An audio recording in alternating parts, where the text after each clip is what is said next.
না,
And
A very good afternoon to all. Ria, I think we should be going ahead now.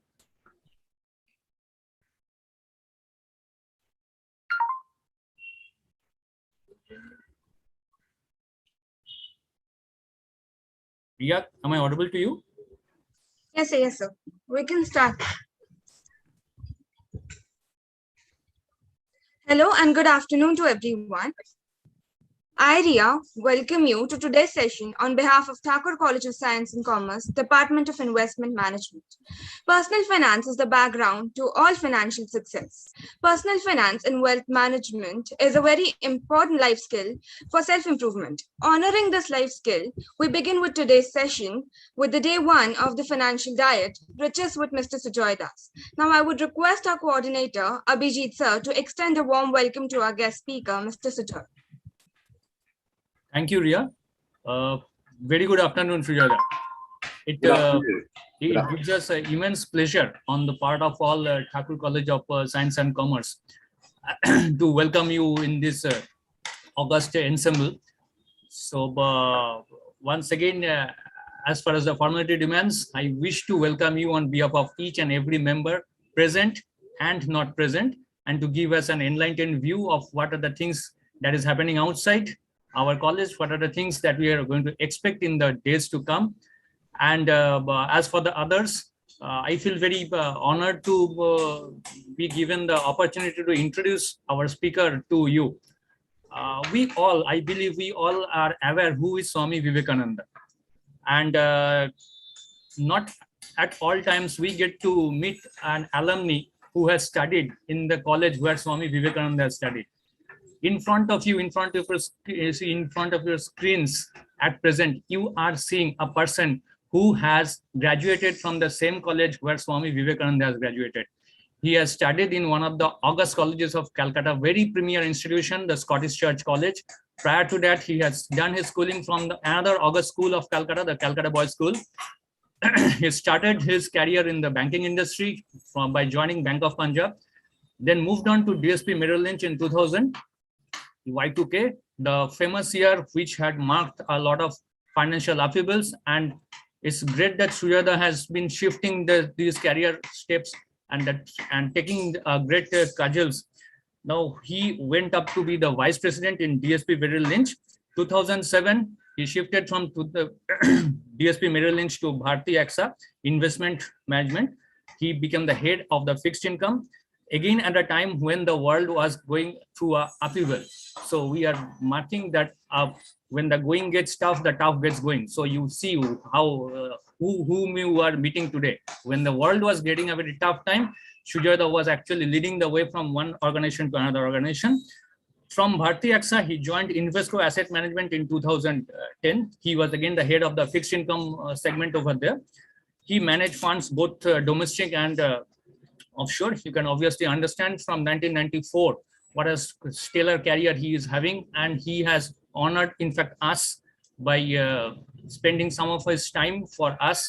And probably I was just watching the screen how patiently he was waiting that we were not able to join and not start, but this speaks huge about the professionalism that he is displaying right now. And from 2005 and 2012, very, very important years, he has been marked, he has featured amongst the top debt fund managers in a survey conducted by Business Today and mutualfundsindia.com.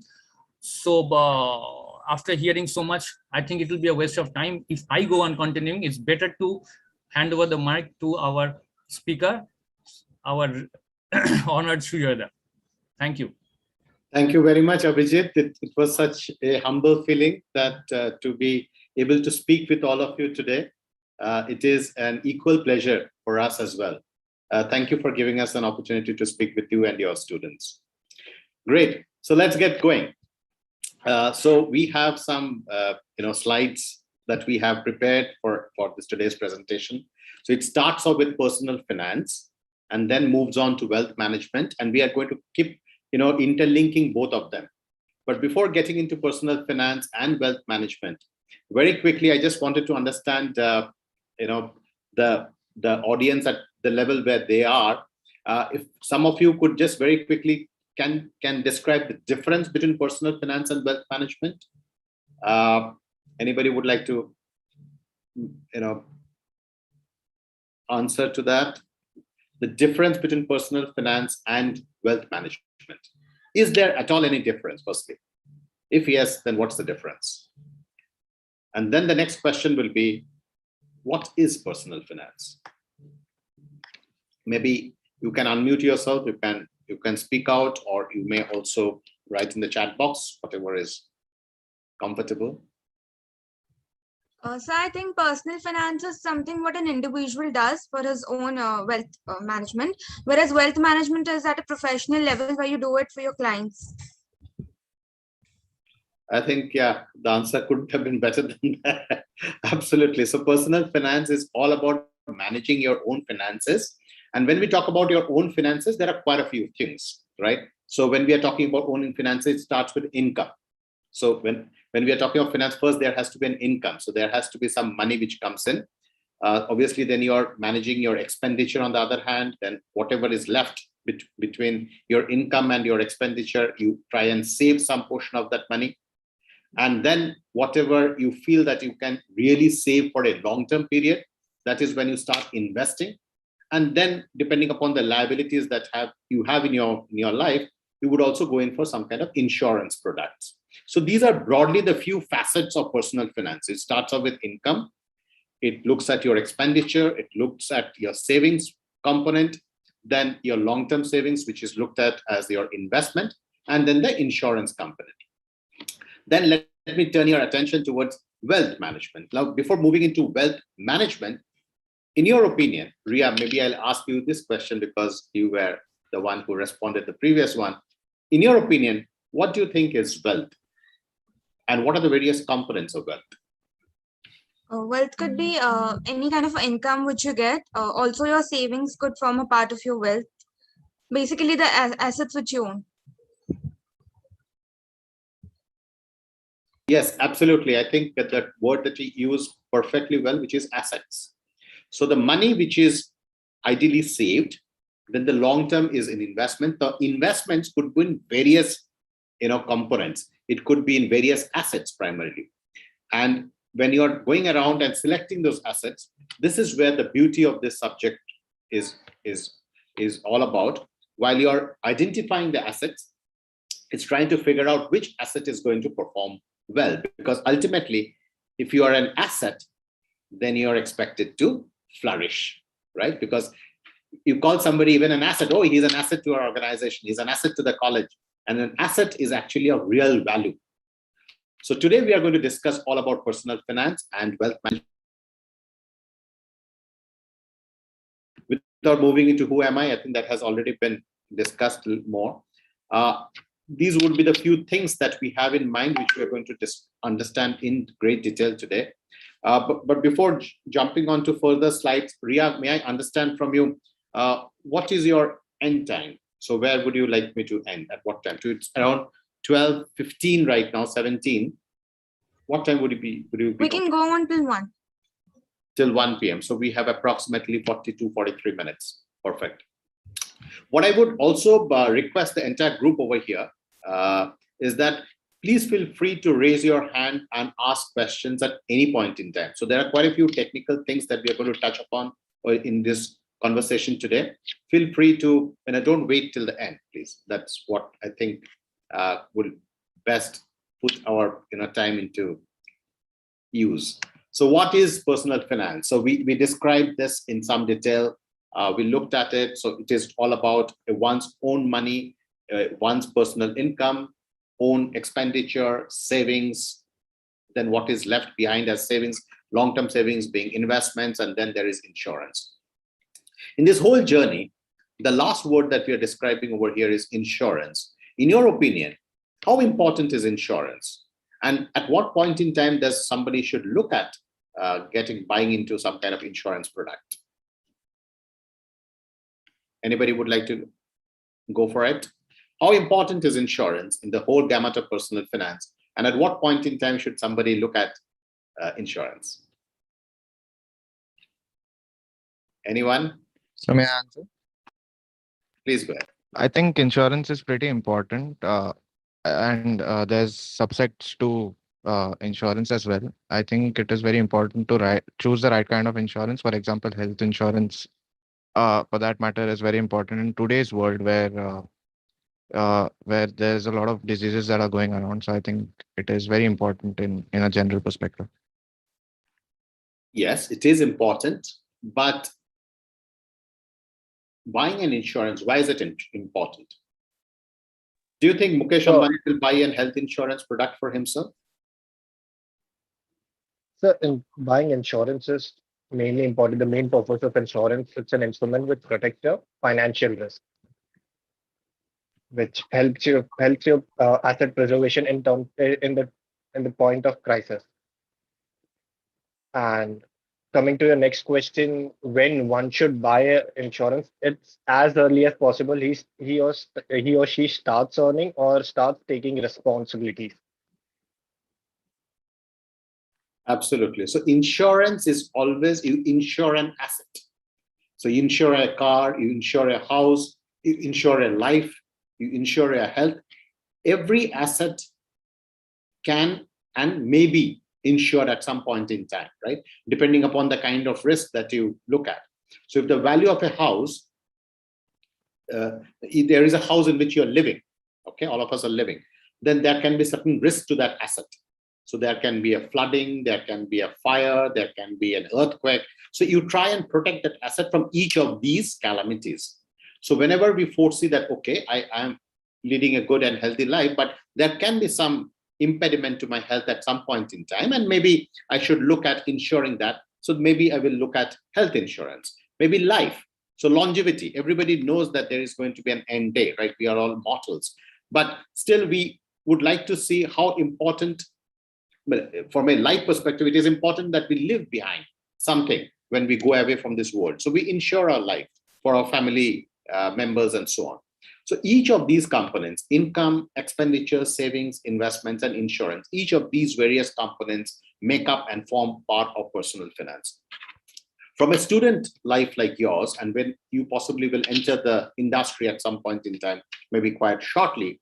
So once the income starts to build in, that is when you start to look at every other component and try and manage that in a manner which makes life very comfortable from a personal finance journey perspective. Obviously, I don't think we should say that, okay, expenditure needs to be lower than your income. Obviously, people would try and that. But in today's world, there is this credit cards which are available. Generally, we end up swiping our credit cards far too often, and maybe the bill could be really very large. There has to be some little bit of a judgment and discipline around to ensure that the overall expenditure that we incur every month is lower than the income every month. So overall expenditure that we incur every month is lower than the income every month. And then that moves on to save. So there is an element of saving because you don't spend every money that you earn every month. So there is a need to save the money. You save your money in a bank. Now, then the portion of the money that you save for a longer period, that's what we discussed, is about investments. Now, somebody can quickly tell us, like, in what manner an investment is different from saving? Why do we call the money kept in a bank as saving? And why do we call money invested, maybe in equities or real estate or gold or whatever, maybe in bonds and debentures, an investment? What is the biggest difference between these two?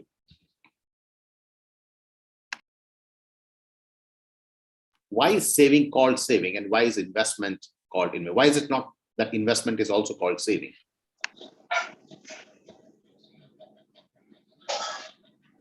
In case of investment, there's value appreciation, which is not there in case of savings.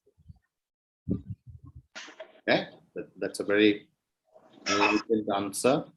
I would also love that if you, while you're responding, if you could just, identify yourself, tell your name, and then give the response. That would put something. Hi, sir. My name is Jay. The level of risk. The level of risk. Okay. What do you mean by risk? The level in savings, that is minimum risk or sometimes no risk. But in investment, there most probably higher risk. What is the meaning of risk? Sometimes a loss of money or in such cases. So like in savings, you don't expect some kind of returns, but in terms of investment, like you invest the money like in order to get some returns as well. Like savings you do in order to just to save money, but while investment, like you expect some money to like you can say like either it become double or like whatever it is, like you expect something in return in that. Perfect. I think we are saying some parts of which are really making sense. Now let's look at today's perspective. All of you are students of, but economics, I'm presuming economics and commerce and so on. So in today's times, has interest rates moved down over time? Has it remained stable or has it gone up in the last 5 years? Have we studied interest rates in the bank, that interest rates offered by a bank? Has it moved down over time, remained stable, or moved up in the last 5 years? It's gone down over time. Why do you think interest rates have gone down over time?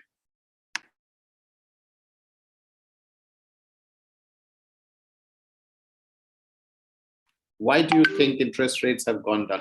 We are not passing any opinion or anything, just trying to build a conversation. Why do you think interest rates have come down in India? And answer is absolutely bang on. Interest rates have actually come off quite sharply. In your judgment, why do you think interest rates have come down?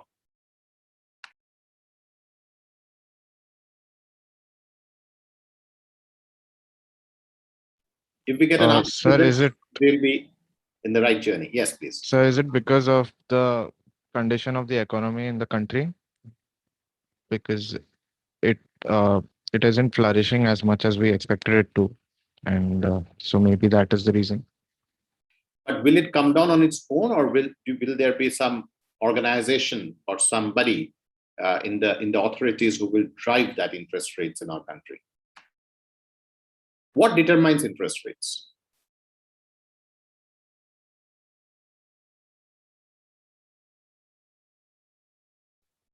What determines interest rates? Beg to interrupt. my dear students, it's not that you have to give the right answer. What he's asking is, what is your perception about the interest rate? What is your perception? Why it is going and why it is not going? Absolutely. Just trying to build a conversation. Yeah. We're not looking for any right or wrong answer. Yeah. Also, demand and supply of credit. Absolutely. Price for anything is determined by demand and supply. So when demand for money goes down, then the price of that money, of that asset will also go down. And what is the price of money? The price of money is nothing but interest rates. So when the demand for money comes down, interest rates are bound to move lower. And when the demand for money goes higher, interest rates are bound to go higher. Like tomorrow, all the industrialists feel that, oh, Indian economy is booming and we need to expand capacity. We need to borrow tons of money and build factories, bridges, and all of that. Then obviously, if the demand for money goes up, then the interest rates are bound to go up. There is one more factor. While there is demand and supply, there is one more factor which could be a niggling pain, that while the demand has come down, still we are unable to pull down interest rates. And what could be that niggling pain? It is always in our neighborhood that, oh, we always worry about that. And governments have been formed and destroyed because of that as well. What is that niggling fear? Inflation? Absolutely. Inflation. So inflation is the persistent rise in the price level of goods and services, right? So year on year. So it is always calculated on a year-on-year level. So if the inflation is at a level X, let's not give it any number. If inflation is at level X, ideally, interest rates should be higher than X, at the level of X or below X. Higher than X. Why do you think it should be higher? Answer is absolutely correct. Interest rates ideally should be higher than inflation. But why do you think? If I will invest my money in something for 5 years, but inflation is higher than the rate of my interest, then I will be in loss. Absolutely, absolutely. So that is, the term is called nominal interest rate. So if let's assume today's inflation, can somebody tell me what's today's CPI? What is the CPI? 5.3%. All right. And what is the interest rate offered by SBI on their 1-year fixed deposit? You can just Google it up also. 4.5%. So in today's world, the interest rate offered by SBI is below the inflation of the economy, right? It is.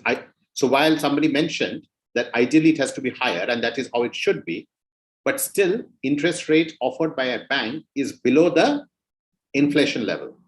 Yes or no? Yes, sir. And when, Yes, when the interest rate is below inflation, that gap, what is it called? The interest rate minus inflation is called real rates, right? That is the actual real rate that a saver is making. So right now the saver is making negative interest rates. So there is negative earning. So if you keep money in a bank, you are earning more, not earning more than inflation, you're earning less than inflation. So if it is 4.5 and if the other one is 5.3, you are losing 80 basis points every year if you're keeping money in a bank, at least State Bank of India. There could be few banks who might be offering higher interest rates, even higher than inflation.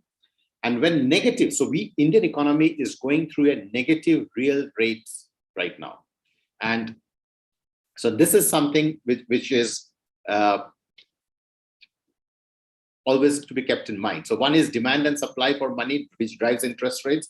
Then there are inflation, which also drives interest rates. I think there has been enough conversation. Let's move on. So all of these things actually determine where interest rates should be, how much of money. So before jumping on to the next part, my last final question, so that we reach that stage that I'm really looking for, is that when interest rates are low and economy is in a negative real rates, that means savers are picking losses by saving money in a bank. Do you think savers will continue to save money in a bank? No, sir. No. Absolutely. What will they look for? They will invest in other Opportunity to invest. assets like They will look for alternatives, right? mutual funds, Okay. What else? equity Or shares, direct investments in equities. gold, Mutual funds. What else? Real estate, What else? Mutual funds. debentures, else? bonds. Bitcoin, We are only talking of urban. So that 70% of India lives in rural areas. What will they buy? Let's land, not talk about Gold. Mumbai, Land. New Delhi. Land. Land. What else? Real estate. Gold. Gold. Sona. Petrol. Commodities. Sorry? Somebody. Yeah. I think I heard something. I want to hear that again. What did you say? Commodities. Commodities. Absolutely. Bang on. So ultimately, interest rates or demand and supply or price levels are determined by demand and supply. So that's period, right? So demand and supply drives prices, that's given. So if the demand for real estate goes up, prices of real estate will go up. If demand for gold goes up, prices of gold will go up. If demand for equities go up, prices of equities will go up. I don't think there is any rocket science to that. But whether people will start buying gold or real estate or equity or commodities, or maybe a MF Hussain painting, or maybe something, maybe a house in the US or maybe in Spain, that will determine who that person is, isn't it? Whether I have access to that market. Everybody is making negative interest rates in India. I think that is given. Inflation is higher than interest rates, so everybody is looking for an alternative. Now, whether I am able to reach out to that asset class, I have accessibility to that asset class, will determine how much will the price of that asset class go up. And this is what is wealth management is all about. So wealth management is managing wealth of households, corporates, anybody. Before we getting into, just to open up people's understanding a little more, do you think the size of household wealth in India is higher than the India's GDP, or is it lower than India's GDP?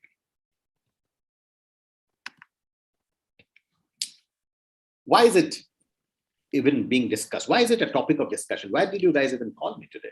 I'd say it is higher because of a lot of unaccounted wealth that is there in the Indian household. Unaccounted is always unaccounted. It is never accounted, so it's not part of the balance sheet. So, Yeah. it might be higher because of gold owned by Indian women.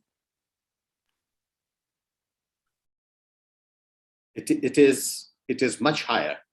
What's the size of India's GDP? What is the size of India's GDP? 2.5 trillion. Okay, so India's GDP is maybe in that range, maybe a little more. And while there has been some shrinkage last financial year, this year it is expected, this financial year is expected to be a growth story once again, because economy is opening up. Many of us are slowly getting, double vaccinated, so on and so forth. But while the growth story from an economy growth, all that is fine, but the beauty of the wealth market is different. Beauty of that wealth market is that when you invest in an asset, do you think only Indians invest in an Indian asset? Or do you think a foreigner can also invest in an Indian asset? Foreigner can also invest. FDI. Absolutely. So when we are saying that interest rates drive demand for an asset, correct? Because as interest rates move down, people start to look for an alternative, correct? We discussed that, right? And if foreigners can also invest in an asset, so what happens to interest rates in their markets will also result in what happens to the asset market in India. Are you with me? Yes, sir. So interest rates in India will drive asset markets in India. Asset markets has investors from India and from foreign countries.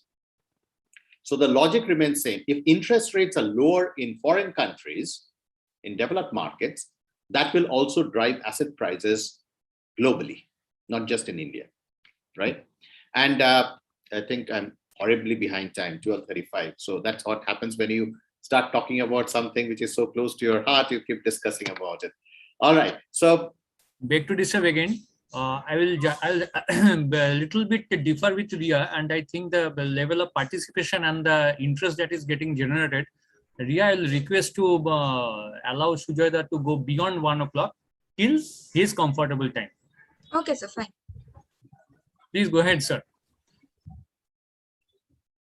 Stage is yours. Stage is yours. Okay. So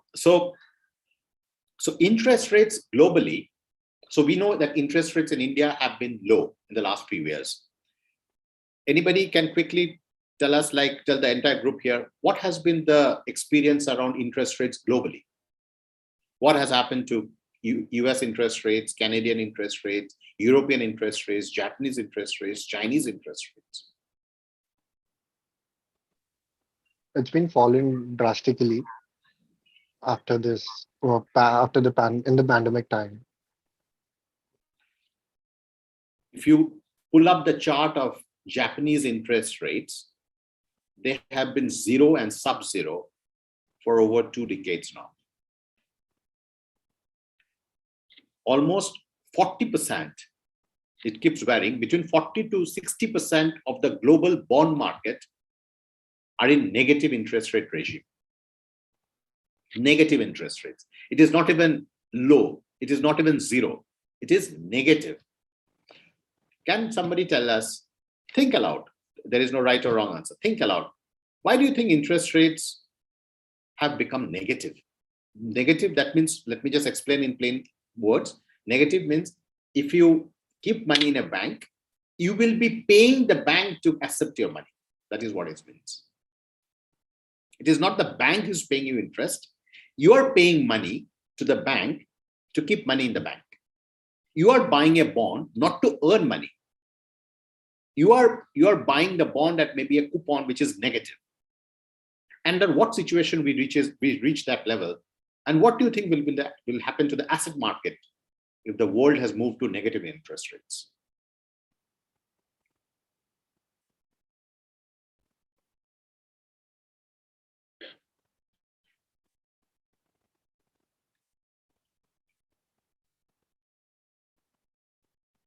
No worries. No, anybody wants to make even a wild guess?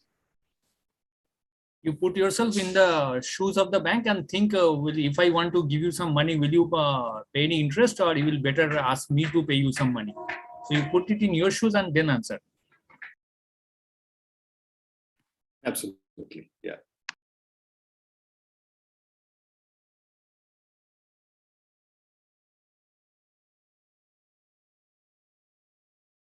No worries. So when the demand for anything is so low that the prices are not going up. Inflation is when the prices rise in price level. When the price levels are continuously declining. So today you go out and buy a Puma shoe for maybe 2,000 rupees.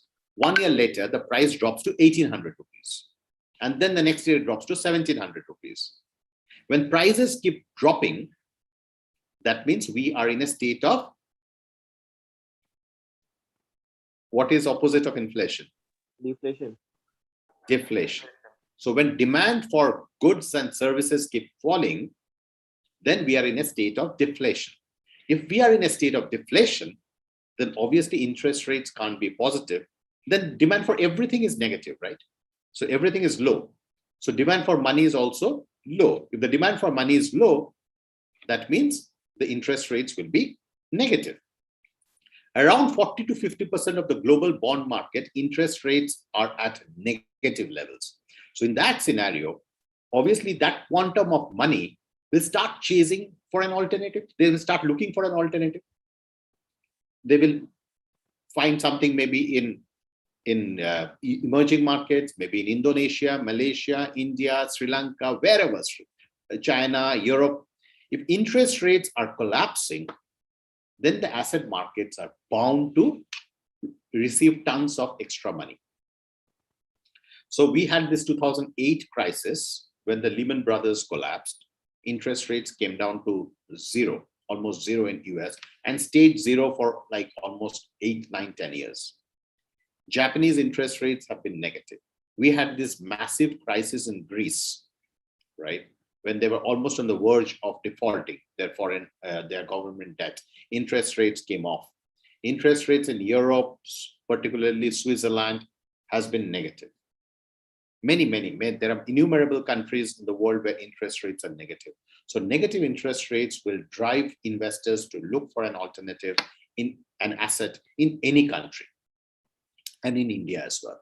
So the the household wealth in India has almost gone up by 8 times in the last 20 years. And the biggest jump has been seen in China and India, because in China and India, there are still some positive interest rates. Okay. So when there are positive interest rates, all the investors from low interest rate bearing markets, they will start to move into those markets. And that is going to push down the interest rates. I think many of you would have already read about bond mathematics. So how the price and interest rates move, right? Is it a fair assumption? No. Have you read bond mathematics? Okay. So just very quickly, bond and interest rates of bonds and interest rates, price of a bond and interest rate of a bond move inversely. So when interest rates go down, price of a bond goes up. When interest rates go up, price of a bond comes down. So that is one inverse relationship. Let's move ahead. So what are we expecting in India, and why are we even discussing this? We are discussing this of 2 big reasons. The first reason is that there is a huge amount of demographic dividend in our country. What is the average age of India's population? What is the average age of India's population? 24 to 25. 35. Maybe it's younger than that.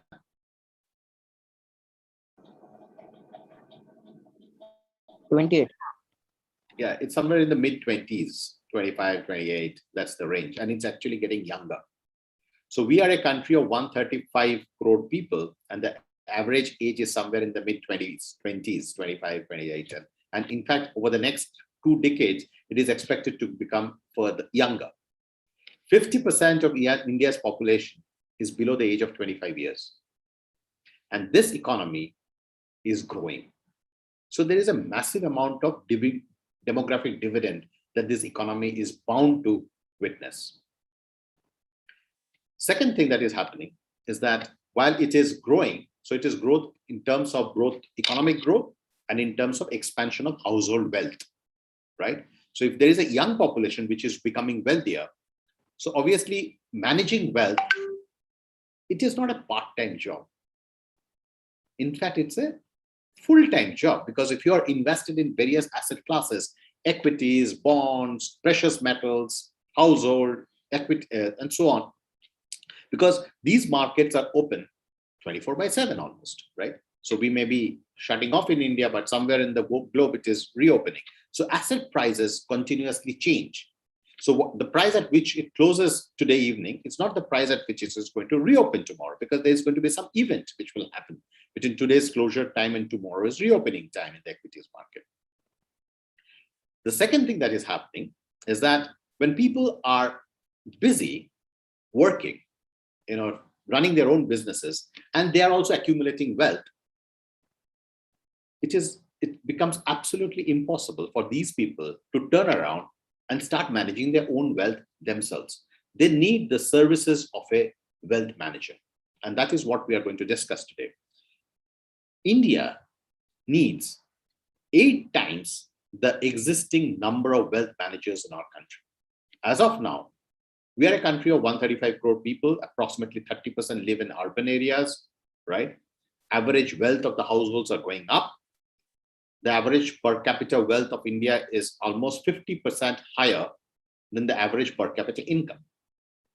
And that wealth is growing at a speed faster than the GDP's growth. So obviously it is going to keep growing faster, and it won't be able to catch up with each other. So there is a huge pool of household wealth which is getting created.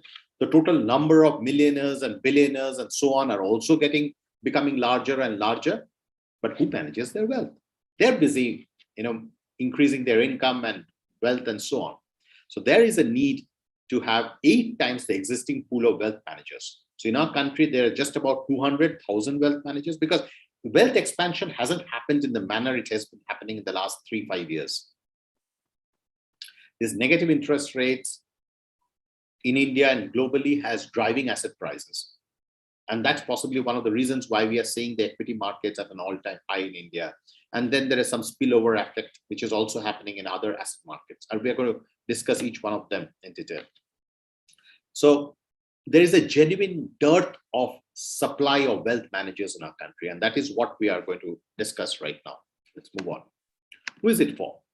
So there are these banks. Most of the large banks have their own private banking arm. They call themselves by any name. They call themselves maybe a relationship manager. They call them a private banker. They call them a personal banker. They give various names to these kind of set of team members. But all these banks are continuously looking for people.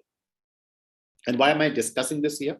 Because having seen this segment of people very closely for the last 25 years, we have seen how they have evolved. So Kotak was not a private bank initially. They were just a normal bank, right? And then they moved into this segment. ICICI also started in this manner. Then they are moving into this segment. Each of these banks have moved into this space of wealth management.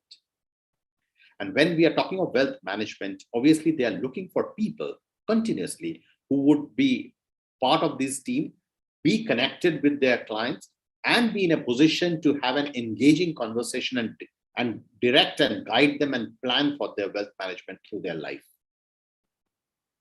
And why youngsters, in our opinion, can do exceedingly well? While we may think that wealth comes at a point in time and maybe with experience, age, and so on, right now, the average age of the people who are getting wealthier in India is actually dropping, is continuously dropping. With this flurry of startups, with this flurry of private equities, the kind of expansion in wealth which is happening is unthinkable. So when these people turn around and they need the services of a wealth manager, there are hardly any in our country. And whoever is there in our country, they're just about meeting the needs of the top 2.7% of India's adult urban population.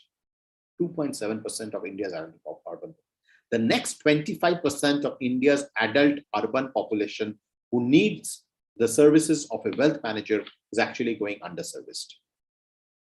When we talk about a career in finance, we think about becoming an investment banker.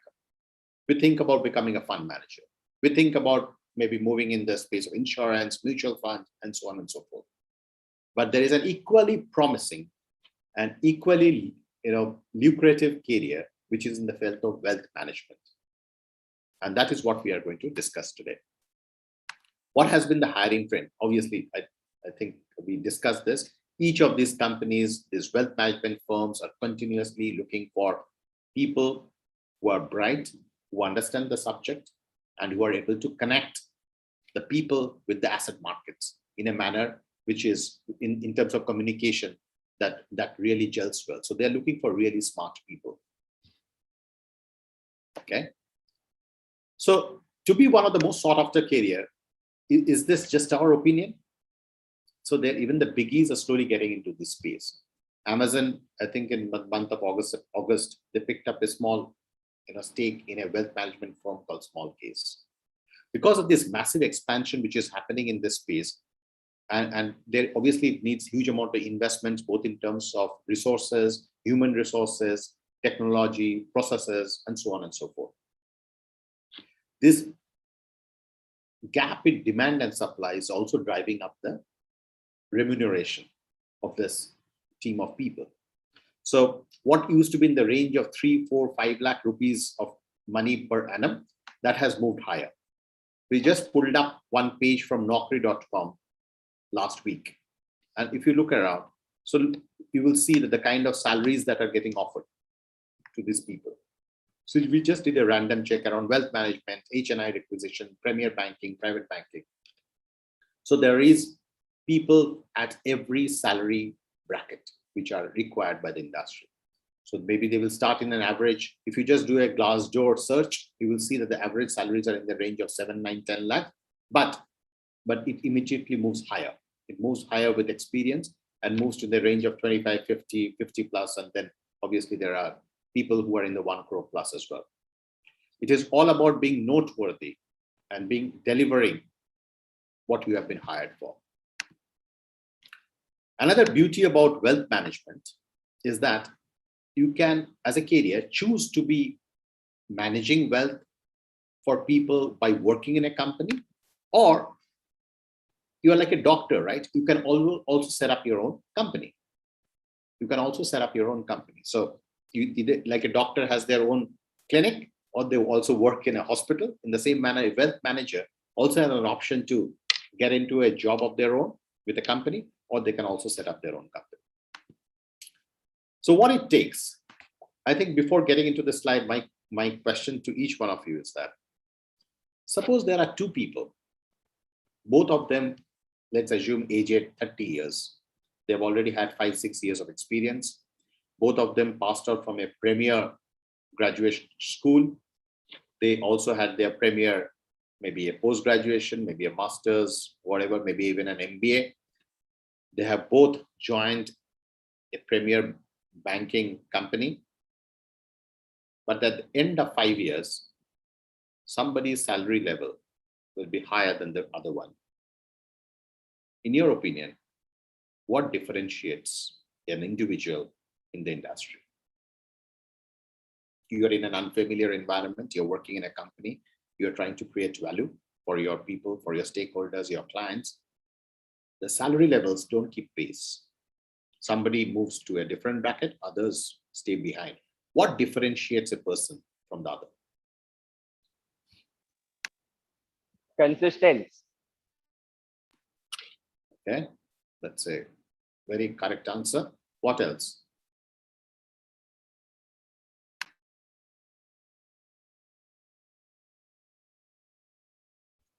Skills. Sorry, I didn't catch that. Skills. Skill. Okay. Of course, skill. Anything else?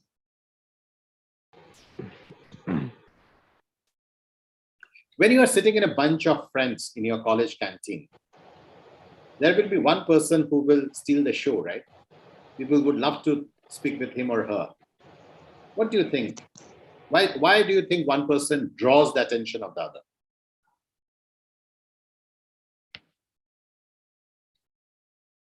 Communication skills.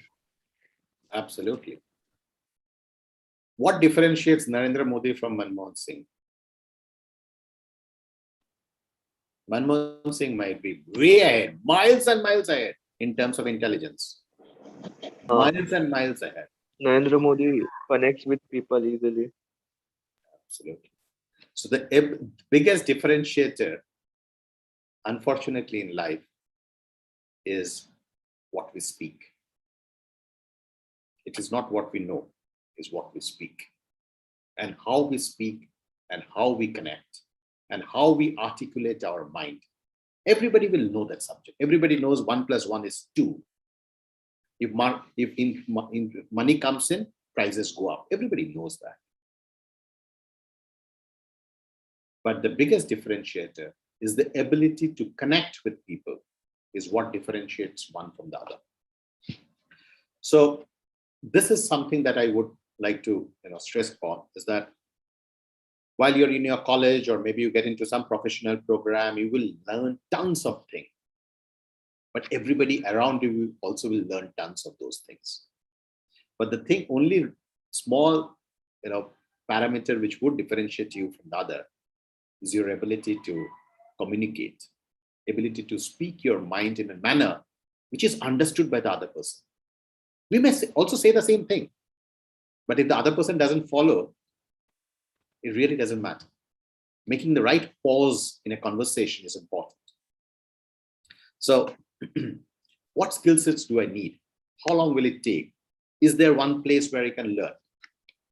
So these are the few things that we wanted to discuss, and with your permission, we wanted to also, very briefly. So I know it is exactly 12:55, but I understand I've been given the permission to go further beyond 1. So maybe in the next 5-7 minutes, I'm going to talk about something which is very unique in our country. what is this unique? So there is this group of 6 people, okay, who has formed this academy called OAWA. So there are 3 people like myself who have been in the markets, both in India, overseas, in Europe, and so on.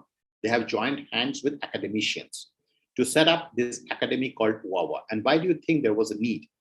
Because while the industry really needed wealth managers, there is no program in our country offered by any college or any university in a formal manner which delivers wealth management as a formal educational curriculum. So there are all bits and pieces. So where there could be some certificate program here and there, maybe you learn a little bit about equity markets, equity valuation, but wealth management is a comprehensive thing.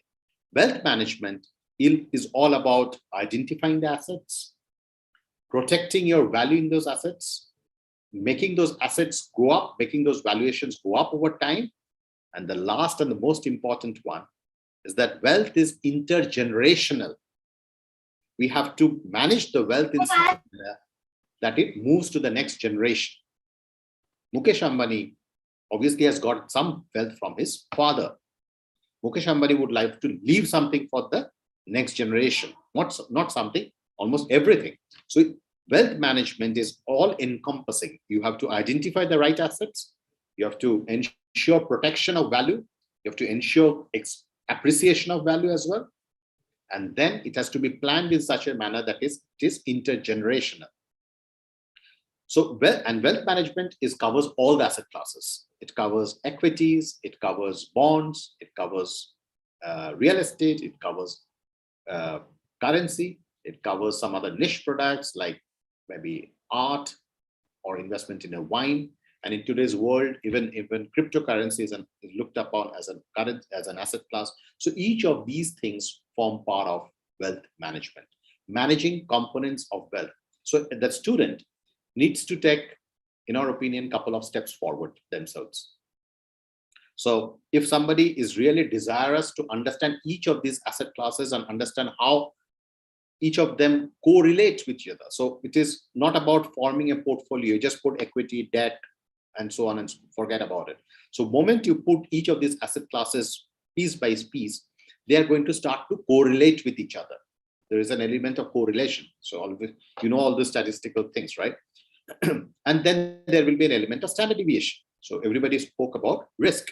So how the variation of returns are over a period of time, how it is, related with every other asset classes. The objective is to maximize your returns and minimizing the risk. Whether we are able to build a portfolio, keep a continuous, constant portfolio without any kind of impairment is the work of a wealth manager. So in order to support this program, NSE has joined hands with OAWA. So this is something which is unique, which is happening in our country right now. So industry practitioners, along with academicians and the largest stock exchange, because they are cutting across any sectors, they don't have any connection with anything. So they have joined hands to spread this education across students. And right now, the objective is to encourage people to get into this field of wealth management, and because there is this huge demand and supply. I think we discussed that. Okay. So what is this program all about? So this program is a comprehensive program around wealth management, where there would be actual faculties who would be coming and delivering the program.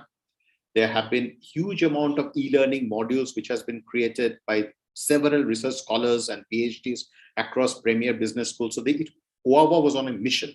So we pulled in people across the country, both in India and overseas, to create a comprehensive program around wealth management. And the entire program has been developed into e-learning modules. And there are professors who have been empaneled to deliver these programs on a live virtual class every day. So there are classes happening on weekdays, there are classes happening on weekends. You may decide to choose any one of that. Each of these professors are actually specialists in their field. They have a minimum 20 to 25 years of experience in teaching these subjects. So the entire program has been divided into broadly three sections. The first one is the foundation. It builds on the model, then it moves on to the advanced, and then the most important one is the soft skill training. The soft skill training is intertwined with the entire program. And then there would be fund managers like myself and other CIOs from other mutual funds and insurance companies who would be continuously speaking with, because this is a collaboration between academy and industry. So there's been a huge amount of interaction. So you would get to hear and directly chat up with the people who generally you see up on televisions, who generally come and speak about markets on every asset classes. It could be real estate, precious metals, bonds, equities, and so on. And and both from India and overseas, real life case studies. So case studies around what had happened in Ireland FS, what's really happening in DHFL, what's both from a legal perspective, finance perspective, and from a bond valuation, credit markets perspectives. So each of these case studies would be part of the program. So as I mentioned, so it starts off in a foundation level where you learn about risk, forex, currencies, and then moves on to the advanced level. And then soft skills and client focus, interaction with clients, building dummy portfolios, working on software-led simulation models, getting to have your own portfolio, dummy portfolio, calculating the NAVs, comparing that NAVs, building and comparing that with a benchmark is important. So you get to feel the real world, interacting with a client, real life client, preparing portfolios for them, creating the entire wealth management plan for them, executing that plan is all part of this program. So what are the few things we do in a foundation? So obviously it helps the learner to learn relevant business maths and statement accounts, which might require cakewalk for many of you. Build on basics of risk profiling, connecting the dots within the economy around interest rates, credit market, assets, and currencies. And it helps the learner to have a comprehensive view of the interconnected role play, right, of macro parameters within the economy. So that is at the foundation level. At the advanced, it moves on to the learning the art of financial needs analysis, building dummy portfolios, identifying risk of different asset classes, work on a software-led scenario on different assets, learn the nuances and the correlation amongst each of these asset classes, and building a financial plan and a comprehensive financial plan. And then lastly, the soft skill bit, which is the fine art of interaction. And this is very important. So almost 30% of the program is all about soft skills, interactions, presentations, writing in journals, and so on and so forth. I think we discussed that. In soft skills, the two big things that the curriculum really stresses upon is the art of influencing and negotiation. So when you're in a conversation, there is an element of influencing which happens when there are two people having a conversation, and then there is an element of negotiation which also happens. So these are the two very important parts of the entire soft skill training. Okay, this program between OAWA and NSE Academy also they are on a mission. So they are on a mission to identify the right students for this program. So in this mission, they have also set aside a very generous scholarship for deserving students who have a very great track record. This is their financial transcripts, and depending upon their financial need, there is a very generous scholarship which is offered for students in every batch. So please go through the options and try to figure out whether you could be eligible. So these are the names of the few professors. I don't want to talk about them. So there are this list which are there on our website, but each one of them are specialists in their field. Like O. Mahuja and myself, we were colleagues at Merrill Lynch before he moved on to the real estate space and before becoming the CEO of one after the other two large real estate companies based out of Bangalore. So the people who have been identified for delivering this program are all absolutely specialists in each of their field. Okay. At the end of the program, both OAWA and NSE ensures that every student has at least 2 to 3 job interviews in reputed wealth management firms. So this is something, because this is an interconnected program between the academy and the industry. So this is one of the strong pillars of OAVA and NSE Academy. This course certified program. So there is a dedicated placement cell. Please work with them in case you want to move into this field, and they will ensure that every student has at least 2 to 3 job interviews at the end of the program in premier wealth management firms. So, but I think we are pretty much towards the end. That's last step as a next step. In case you feel that you would be interested to pursue a program like this, so there is a small process that you need to go through. You need to first figure out whether you are eligible. Please speak with the academic counselors of OAVA. You can send an email to them at contact@oava.in, or you can call up on this number, or you can visit the website and directly apply from there. There is a batch coming up from 13th of November. This month. There are few seats there in that batch. If you are keen, you can have a chat with one of the academic counselors to figure out your suitableness. But one thing before I conclude and open it up for Q&A is that wealth management may sound very interesting, and the professors will also make it sound very interesting, and there is a huge amount of engagement, interaction. You're going to create a network which is going to last for a lifetime. But at the end of the program, the journey doesn't end there. So there is a very strong alumni network that gets created. So you become part of that alumni network. Every student becomes part of the alumni network, and they remain connected with that academy forever. Because learning the wealth management or any asset class is actually a continuous process. What you learn today, maybe some bits you need to unlearn in few years, and then maybe learn the new thing.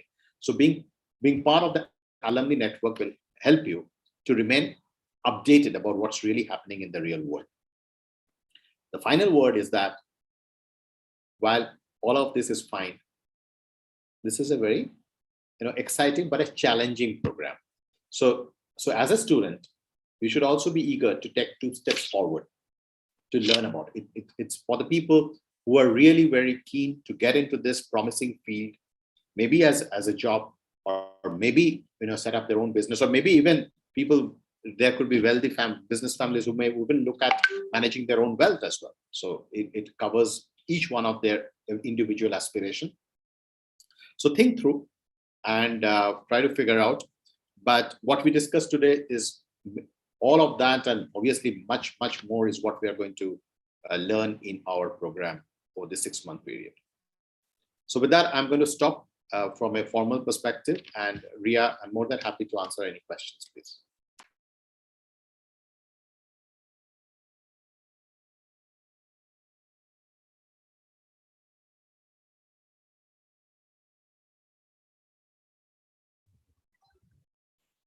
So there are tons of chat. So is there any question for me from the chat box?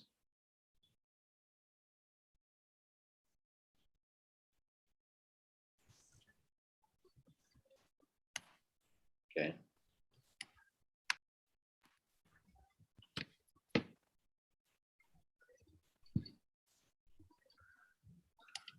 Thank you, Professor Abhijit, for giving me this opportunity to come and speak with you and your students. I really find them to be a very enlightened group here. Sir, actually, it was basically a very enlightening session for all of us. The way we were bringing in the modern, what is going outside back to the us. So it was a really very enlightening session for us. And the way I'm very thankful that you have graced this occasion on behalf of all the participants, all the students from Thakur College, Investment Management Department in particular. I wish to thank you huge, and we really hope that we will be meeting in future for a many number of times. So the world is changing hugely, and more interactions will be bringing the industry more with the students. Absolutely. So we will be understanding the industry more. The industry will be understanding the students more. And since you are already doing a bridge between the industry and the students, so your association with us will also be a great opportunity for all of us. Sure. So, Sure. Ria, you wish to say anything, or you may go ahead. Yes, sir. Anybody has any queries, they can post in the chat box, or else we'll go towards the end.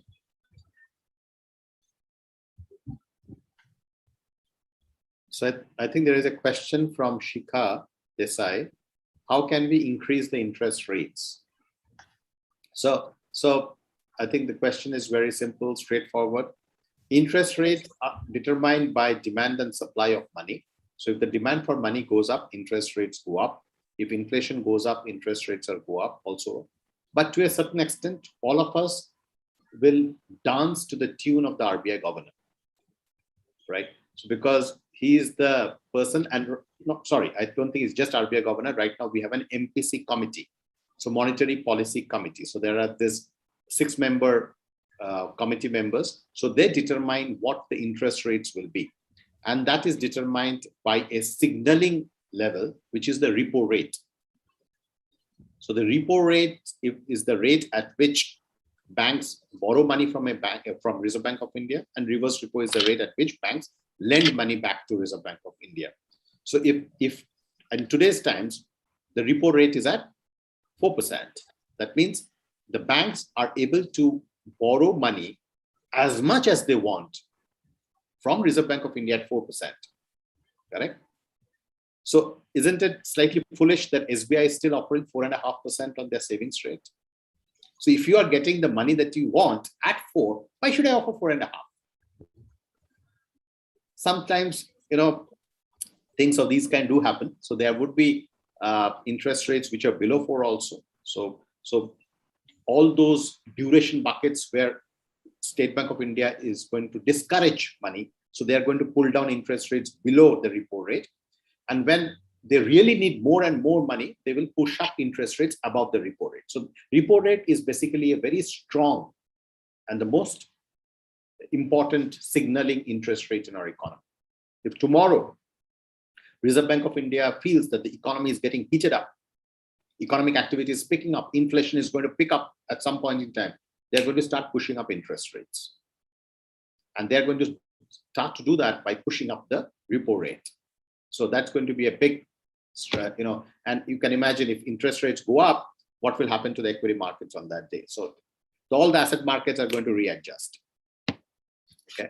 So we are ultimately puppets in the hand of the RBI governor. Opportunity for hedge funds in India, of course. Hedge is all about protection, right? So every asset that you have invested in, you would try to hedge your bets. So if the asset markets are expanding, then there is a promising market even for hedge funds as well. So according to your person at our age plans to invest money for XYZ goal, which is the best instrument they should look for? So it is all about the risk that you would like to embrace, right? So, and risk is the potential of how much money that one may end up losing during bad phases, okay? So generally, people who are young at age and who are just building their careers in their mid-20s and early 20s and so on, at that age, people are risk takers. They are not risk averse. They are risk takers. So generally, people invest into those assets which are higher standard deviation. So you can plot all the standard deviations of all the asset classes which are available to you, and you can possibly select the one which are higher standard deviation. Skills we shall be focusing on to enhance our knowledge in finance. I think it's just all about reading and comprehending and articulating. So the more we read and the more we articulate, I think I keep saying this to very young people is that it's not about what we read. It's how we actually, articulate what we have read. So reading today's newspaper, going through the money control website is one part of it. But ability to comprehend that and write it down and maybe get into a conversation with somebody else is the skill set that we would really need, that would differentiate one person from the other. Is wealth management same as, sorry, I think there was a question. Any ideas how we can go for foreign investment? Yes, you can invest. So in the India regulations allow you to repatriate, I think around $250,000 every year to invest into foreign assets. You can also invest into several fund of funds. So there is a gold fund somewhere else. So there could be any international fund, and there could be an Indian fund. So Indian fund you can invest into, and that fund will reinvest into that international fund. So in that way, you will be able to get access to foreign investment. So it's quite easy. Or you can repatriate your money and invest there.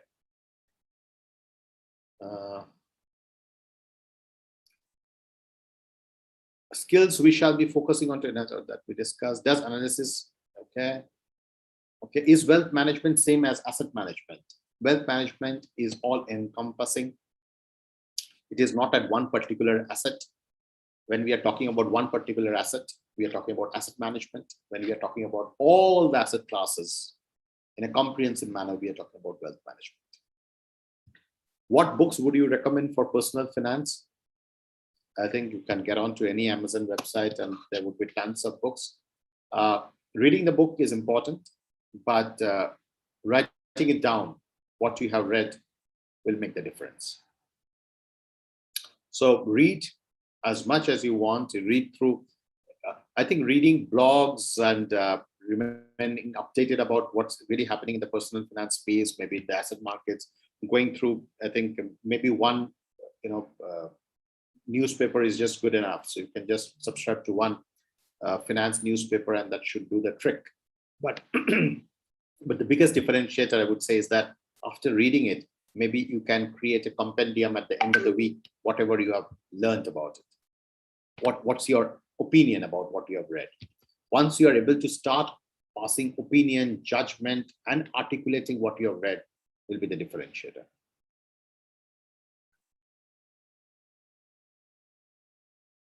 How to get practical experience? You have to start working. So I think at the right time you will get into a great company, and that's where you pick up your experience. But there is no replacement to that. So it's a very slow process. So what you learn in the first year will be only this much, but what you learn in the second year will be double of that. So with experience, because what's important is that how many cycles you have witnessed in your life. Like Warren Buffett. Why do we people talk about Warren Buffett? Because he has seen innumerable cycles. So cycles of downturn, when prices keep falling. If we look at, if somebody has an experience of Indian equities in the last 1 year, oh, he will have only great experiences to talk about. But somebody who has experiences of the last 25, 30, 40 years, then so many down cycles he would have seen, he or she. So there is no replacement to that. Any medium, according to you, to invest in foreign stock exchange? I think there are a few websites which allow you to do that. But the best way, in my opinion, the most cheapest way is to invest in a mutual fund, which is a fund of fund. It is called FOF. So that fund will invest into a foreign fund, okay, which is into foreign stock exchange. So that is the easiest and the most cheapest way. I think that's all. The total number of questions. Back to you, Ria. Thank you so much, sir, for giving us such a valuable insight into personal finance. Personal finance is something which is really important for generation to know about, to have a financially fit life. I would like to thank all the participants for joining us today, our coordinator, Abhijit sir, for allowing us this opportunity, and to all the team members who helped to put this event together. The purpose of this event has been achieved, and we have got to learn a lot about the topic. Thank you all. I request everyone to fill up the feedback form before leaving the meeting. All right. Thank you very much. Have a great time. Have a great career ahead. All the best. Thank you, Professor Abhijit.